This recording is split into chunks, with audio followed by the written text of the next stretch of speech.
Antonio Machado le llevó a usted al socialismo, lo decía al principio de la entrevista. Quiero que me cuente aquella escena, aquel profesor del bachillerato, don Rafael era, ¿no? Don Rafael. Y aquel texto del poeta que con una edad parecida a la que usted tenía entonces, él ya mayor escribía sobre esa edad: Pablo Iglesias tiene el timbre inconfundible de la verdad humana. La voz de Pablo Iglesias tenía el timbre inconfundible de la verdad humana. Pero no fue esa la frase que yo le oí al profesor. El profesor dijo: hoy vamos a hablar de un hombre en el buen sentido de la palabra bueno. Y a mí me llamó la atención eso. Entonces empezamos a leer, a buscar textos de Machado en casa de los amigos, uno y otro, y encontramos unos textos, y uno de ellos me impresionó mucho, que es el que decía eso, que había escuchado siendo niño a Pablo Iglesias en el Retiro, y que su voz tenía el timbre inconfundible de la verdad. Eso me interesó. Entonces intenté encontrar una biografía. Yo no sabía quién era Pablo Iglesias, una biografía, y encontramos en casa de un amigo, encontramos un tomito que tenía 4 biografías, una de ellas, la de Pablo Iglesias, lo firmaba Juan José Morato, y me llevó a la hora de la política. Ese texto de Antonio Machado me hizo pensar en el socialismo, o sea que en cierta medida es la poesía la que me lleva a mí a la posición ideológica. Esta es la primera gran exposición que reivindica el legado de los dos hermanos juntos. Usted lleva 70 años leyendo a Antonio y alrededor de 40 leyendo a Manuel. No es que ocurriera solo con su generación, todavía cercana a la guerra, crecida en dictadura. La mía, yo nací en los 90, fíjese, tampoco leyó a Manuel Machado en el colegio, y creo que sigue imperando hoy en amplias capas de la sociedad ese retrato tan injusto de Antonio el gran poeta, Manuel un mal poeta, Antonio la buena persona, Manuel la mala persona, Antonio el demócrata, Manuel el fascista. Y esta exposición basta entrar y dar un paseo para darse cuenta de que entre los muchos objetivos que tiene la exposición hay uno que es romper ese mito, ¿no? Alguna apoyatura encontró la gente, y es que él habla del mal poema, y él tuvo, Manuel, y él tuvo además una crisis, pensó en dejar de escribir poesía porque pensaba que su poesía tenía fecha, mientras que la de su hermano Antonio era imperecedera, no tenía fecha. Y fue Antonio el que le dijo: no te equivoques, Manuel, o Manolo, no te equivoques, la poesía buena siempre es imperecedera, nunca tiene fecha, y tu poesía es buena. O sea, que le animó a que siguiera escribiendo, porque él pensó en dejar de escribir. Entonces se crea ese mito. ¿Por qué? Pues porque en medio de una guerra civil, a Manuel, por casualidad, le coge desde lo que desde el primer momento va a ser el cuartel general de los sublevados, Burgos, porque ha ido a visitar a su cuñada, como todos los años, alrededor del día 16, que era su santo y su cumpleaños de la cuñada. Siempre Manuel y Eulalia, su esposa, visitaban a la hermana de Eulalia, y le coge allí. Por la mañana del 19 quieren volver y ya no hay trenes, y se tienen que quedar allí. Lo meten en la cárcel los franquistas, mientras que los republicanos van a ver si lo detienen en su casa de Madrid, donde no estaba. Es decir, que es perseguido por los dos bandos. Y claro, el mito de que Antonio es el gran poeta y Manuel un poeta menor es un mito falso. Son dos grandes poetas, es verdad que muy diferentes, y cada lector tendrá con facilidad una identificación más hacia Antonio que hacia Manuel. Yo la tengo más hacia Antonio, pero eso no me hace negar que sea un gran poeta, porque Antonio es trascendente y Manuel es ligero. Manuel tiene una facilidad tremenda para escribir, y escribe con una ligereza extraordinaria, mientras que Manuel es muy reflexivo, muy pensador. Entonces son muy diferentes, pero los dos son grandes poetas.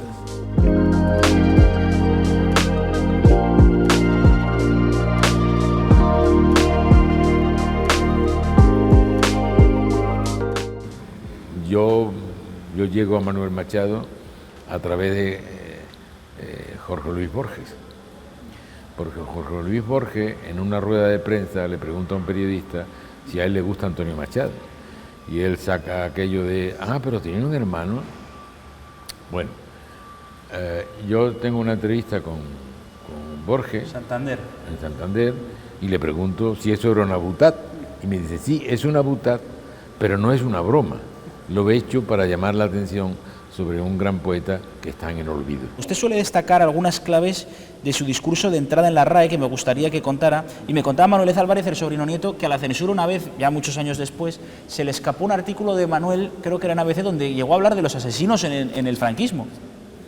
Efectivamente, él tenía una gran destreza como escritor, y es verdad que él cree que lo van a sacar de la cárcel para matarlo, que le van a dar un tiro cualquiera de estos desalmados, y sale de la cárcel con miedo y hace algunos poemas horribles de exaltación de los sublevados, pero cuando tiene oportunidad en el año 38 de dar un discurso delante de obispos, sacerdotes, militares, todos franquistas, el de ingreso en la academia, él suelta una serie de cosas que incomodan mucho al personal que hay allí, porque él habla de que él se ha emborrachado mucho, se ha enamorado más, y como dice el vulgo, yo con Montmartre y la Macarena comulgo. Allí se creaba, pero este masón que le hemos perdonado la vida y ahora me viene a decir que la Macarena y la prostitución de Montmartre, en fin, él suelta cosas y luego menciona varias veces a Antonio, que era un proscrito absoluto en aquel momento, y él da ahí unas claves que sepan los que creen que me he reconvertido, que no me he reconvertido en nada. Sí parece que él hace una traslación de su irreligiosidad a ciertos pensamientos religiosos. Hay un sacerdote, Zamora, que le acompaña, y parece que le va dando libros de Santo Tomás, de no sé qué, y parece que alguna evolución ahí hizo. Pero él era un hombre republicano, hay muchas entrevistas, las tenemos aquí, que hacen a la par los dos, que no se sabe cuál de los dos contesta, y se declaran republicanos. A mí me surgían, viendo la exposición, dos preguntas fundamentales. La primera, ¿qué habría pasado si hubiera sido al revés? O sea, ¿qué hubiera pasado si hubiese sido Antonio el que hubiera estado en Burgos al producirse el golpe de Estado? Es más sencillo, es más sencillo. ¿Qué hubiera ocurrido si Manuel ese año no va a Burgos? Estoy seguro que los dos hermanos hubieran marchado al exilio juntos. Seguro. Quienes hacen hoy lo que llaman las leyes de memoria, que analizan este pasado, digamos, ¿se ponen en el lugar de Manuel? ¿Saben quién es Manuel? Complicado, ¿eh? No sé si saben quién es Manuel, pero ya que usted ha sacado esto, el presidente Sánchez, siendo ya secretario general del PSOE, dijo que Antonio Machado nació en Soria. No sé qué pensó usted, un socialista que llegó al PSOE a través de Antonio Machado, cuando escuchó al líder de su partido decir que nació en Soria. Que tenía un mapa equivocado, seguro. Habían dado un mapa equivocado.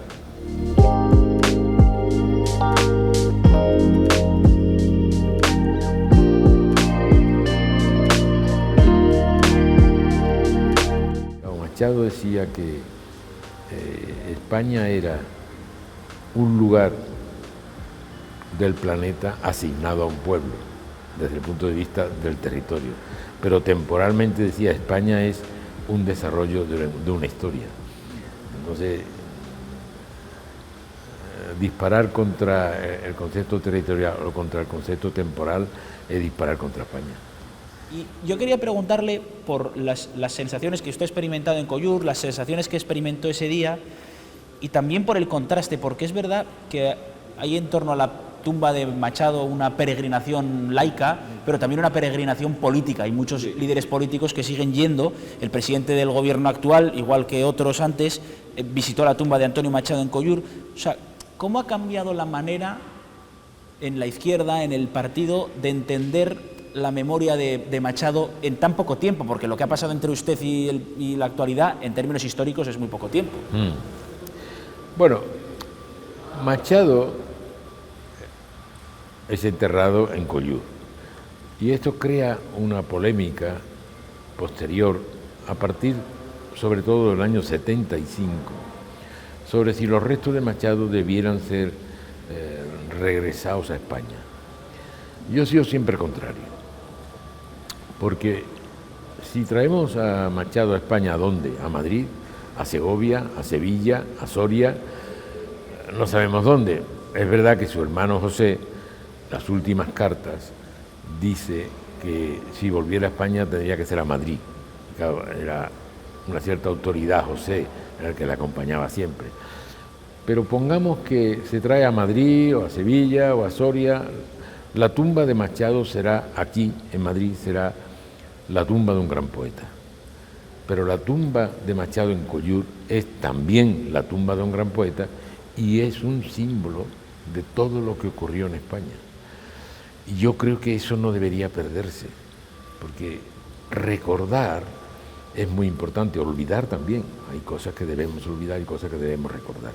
Pero la tumba allí, efectivamente, para muchas personas es un lugar donde llevar las angustias, los sentimientos, y dejan unos mensajitos que se están guardando, se está archivando todo eso. Llevan flores, siempre hay flores frescas en la tumba de Antonio Machado. Y luego hay una panoplia de adherentes, demasiadas banderas, unos banderas actuales, banderas de la República, demasiadas cosas y muchas placas que ponen. Yo en la exposición... Aquí se muestra sin banderas. Sin nada. Que es una declaración de intenciones. Es una foto de entonces que me ha costado mucho. Otro de los versos más citados de Antonio Machado, que también están impresos aquí en grande, son: hay en mis venas gotas de sangre jacobina, pero mi verso brota de manantial sereno. Disculpe mi ignorancia, señor Guerra, pero es que yo ya he sido educado en el sanchismo. Entonces, ¿se pueden tener gotas de sangre jacobina y ser del PSOE? ¿Se puede ser del PSOE e incluso defender la unidad de la nación? Hombre, se puede, no, se debe. No es que se pueda, es que se debe. La unidad de la nación no es nada más que la igualdad entre españoles. Es una definición sencillísima. Mientras usted mantenga la igualdad de españoles, la unidad de España estará asegurada. Si usted rompe eso, entonces ya estará en peligro. Pero la unidad tiene solo un escollo ahora mismo, serio, y es que nuestra Constitución, que es muy generosa, en parte porque veníamos de una larga dictadura, no tiene en sí ninguna cláusula de intangibilidad que tienen todas las democracias, todos los regímenes democráticos, todas las constituciones democráticas, y es que hay algunas cosas que no se pueden tocar. Lo tiene Francia, lo tiene Alemania, lo tiene Italia, nosotros no lo tenemos y deberíamos tenerlo, diciendo: estos artículos no se pueden tocar. Alemania tiene de lo 1 al 20, no se pueden tocar. Aquí no nos atrevimos porque veníamos de una dictadura y todo era, no, eso sería represivo. Deberíamos colocar una cláusula de intangibilidad para que la unidad del territorio no se puede proponer una modificación.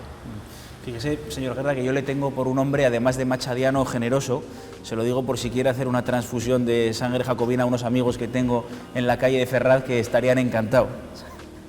Pues hombre, yo no es que tenga mucha sangre, porque como sabes, tenemos 5 litros nada más. Pero algunas gotas, como decía don Antonio, si hacen falta, estoy dispuesto.